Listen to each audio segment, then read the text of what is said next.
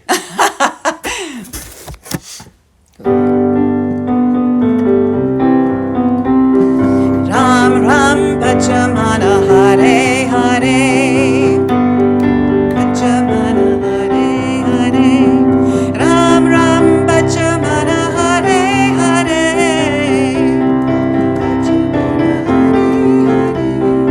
Ram Ram Bhajamana Hare Hare